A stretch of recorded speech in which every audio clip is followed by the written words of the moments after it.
want to make a documentary that changes the world, but, you've got to cut your teeth on something first. Reality TV, that's where the money's at.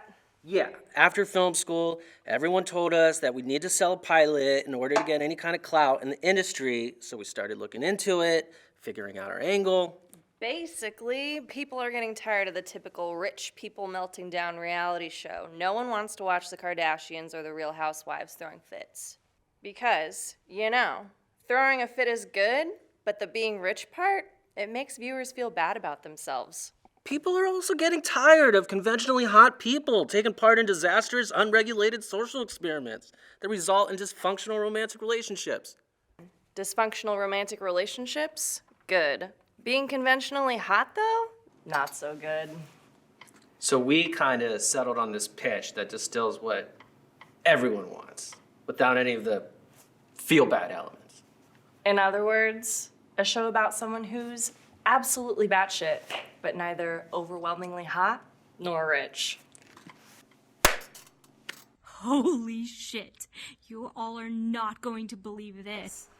And whereupon finding both that my high school English teacher no longer recognized me. And she did not appreciate me sitting out on her front lawn either.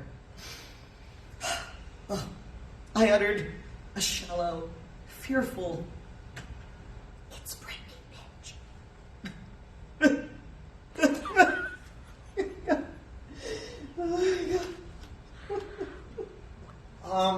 Professor Frumkin, aren't we supposed to be talking about the Magic Mountain? Not anymore, Dahlia. There's no magic anymore. Not on any mountain. Not anywhere. Good day to you all. You may see yourselves out.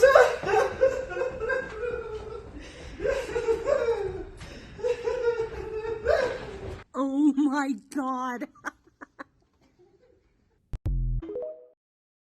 We got wind of this guy, this writer, somewhere in Middle America who is just slowly losing his mind. He had this book come out less than a year ago about gay con men, and I guess that really pissed some people off because he's now being canceled on the basis of his next book, which hasn't even come out yet. Hello, and welcome to the fabulous sunny state of Florida.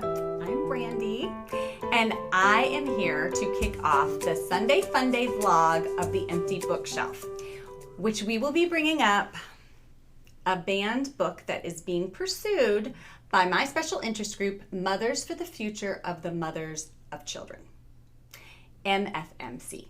Okay, let's get into this, right? So we here at MFMC are very excited to be banning this transgender gay smut written by Rafael Frumkin. Really? I mean, do not give this person your money. This is filled with devil worship, stories about marrying your girl crush, whatever that means, critical race theory, and apparently there's a short story in here that is just a series of diagrams about how redistricting in certain swing states managed to oppress other people, right? I mean, I didn't read it, but neither should you. I want you to ban this book. Repeat after me. Ban this book. Great. So I also want to thank NetGallery and Simon & Schuster for sending me this free advanced reader copy. Love you. And remember, banning books makes a better world. Bye. And as if that isn't enough, he got wind of this and somehow decided that the answer was to beat Brandy to it and cancel himself? I've never heard of someone trying to preemptively cancel themselves. I didn't even know you could do that. Yeah, it sounds like something that's not altogether possible and would drive you more than a little insane. So we decided to come to the university where he teaches to get some footage of him that we could make into a pilot to sell to a major network. We want to call it The Cancellation of Rafael Frumkin. Hi, we're looking for Professor Frumkin. He's not here. Even though it is technically his office hours. We've been waiting here for so long. I think the lights stopped working. And it seems that Raph has too.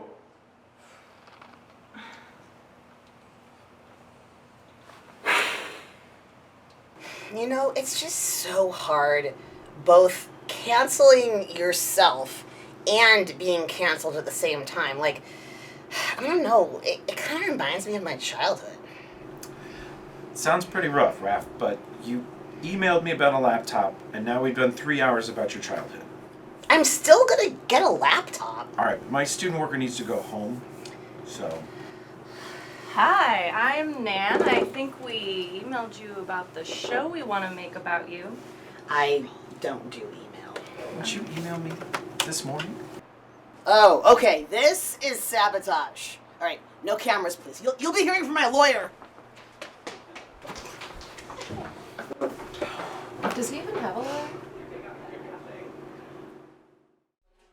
While Raph was indisposed, we decided to interview people who interact with him on a regular basis to get a better picture of the meltdown. Yes, he comes in every day and orders a giant cup of iced whipped cream. Iced whipped cream. Is that just whipped cream with ice? Yes, and he sits right over there, eating it and drinking it, singing Evanescence songs from the late 90s. He thinks no one can hear him, but he's actually quite loud. Well, there you have it, folks.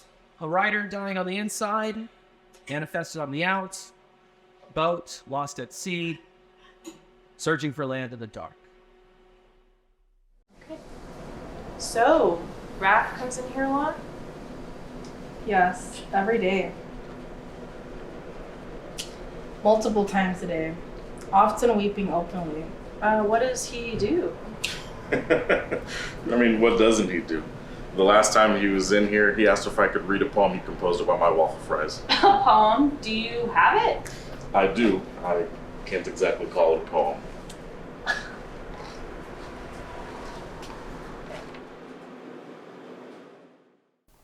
So, you're saying Raph has checked out more books from the library than any other member of this university's faculty? That is correct. Okay. What kind of books does he check out?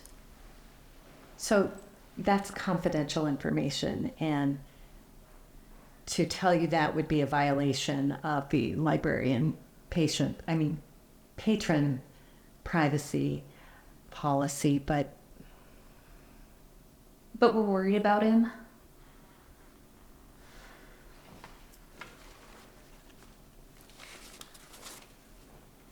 last month he checked out 138 books on the Industrial Revolution.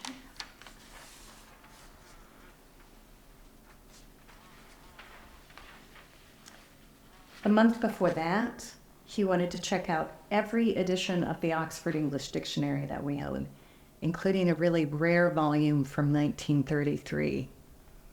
And that's fine. But when we told him he couldn't take them out of the library, he said we were being undemocratic. Last week, he asked me what we have on my probation. He's not well.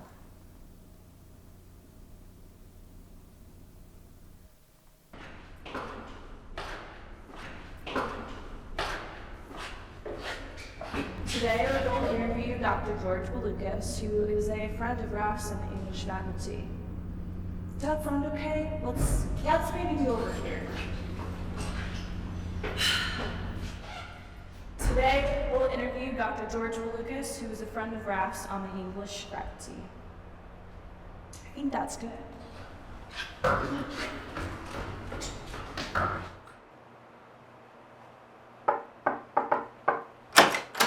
Sorry, this is a live set.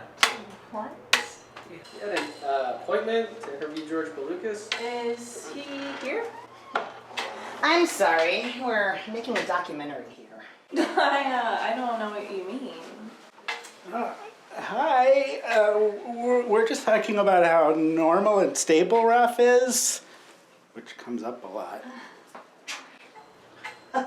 As you can see, I have hired a real and professional film crew to make a truthful documentary that really tells my side of the story.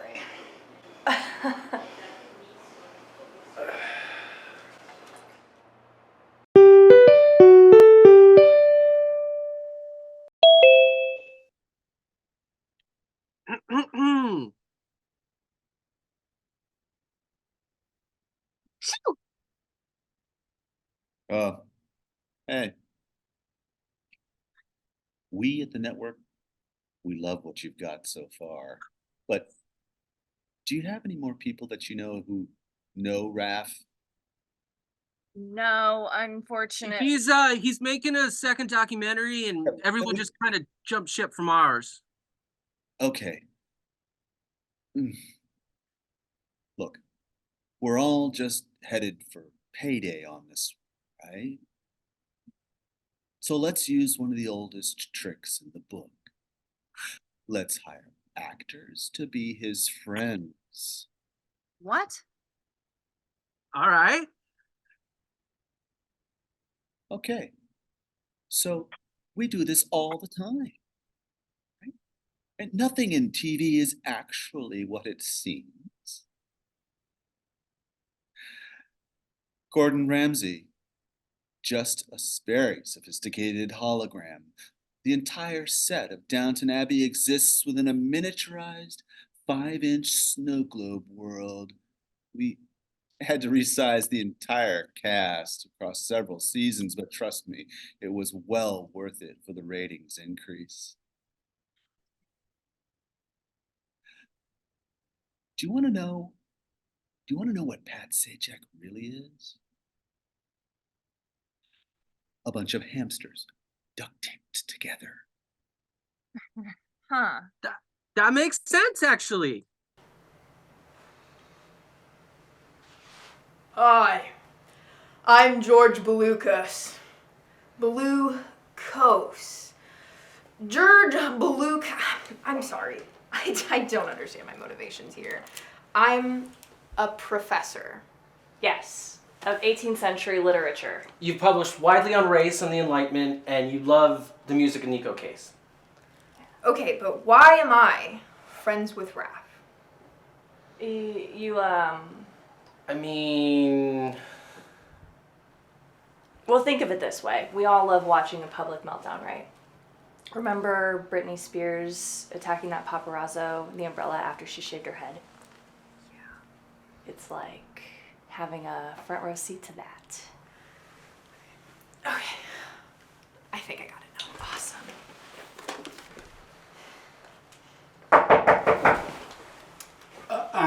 Hey guys, is it too late to rejoin your production? Not at all, Georgie. Get in here, buddy.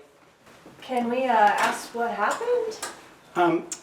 Yeah, so Raph went a little crazy on the set and was making us all wear tiaras and tutus and fairy wings during the interviews. He said if we dressed up the way he liked to do as a kid, it would make our testimonials authentically autoethnographic. What does that mean? Is that a thing? No, it's not a thing, which is why I quit. But I did get to keep the tiara. Nice, right? Very. So it seemed like we were all set to continue filming, but then... Let's just say our production took a bit of an unexpected turn. The LARPing by Pulliam Hall, what's that about? Oh, it's for the Wiccan elf tribe where I met Raph. It's kind of a thing. We meet under the full moon. Ha! I'm uncanceled. I thought you didn't want to be a part of our production. I don't, and I don't have to be anymore. Take a look at this. I, Jonathan Lethem, am pleased to announce the winner of this year's dizzyingly prestigious Queer Cryptid in Fiction Award. After a long period of deliberation, during which our jury was sequestered in a Best Western for 4 nights and had at one point eaten nothing for 36 hours, besides day-old crullers from the Continental Breakfast Buffet, we have determined the young writer whose life and career will be forever changed by this award. This year's winner is a hot mess, girl, but his book is making waves among pearl-clutching mommy vloggers in Florida, and his overall vibe is just so strange, which made us wonder whether he's even real, which made us conclude that he is, in fact, a cryptid. Congratulations to you, Rafael Frumkin. We didn't read your book, but we sure did like the cover. Well, I'll be damned. Congratulations, Raph. Thank you. You know, it feels so good being uncanceled. Like, you know that smoke that comes out of the Vatican whenever they're announcing a new pope? It should come out of, like, this room, right now, announcing my uncancellation. Anyway, bye-bye.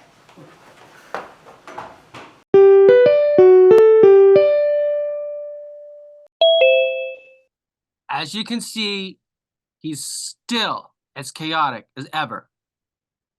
He's just anointed by the queer cryptids now with this award, and from what we can tell, they are quite influential in the literary world. I don't need to see anything more. It's amazing. Yes. I'm ordering this to series. How fast can you get me 8 episodes? End of the year? Easily.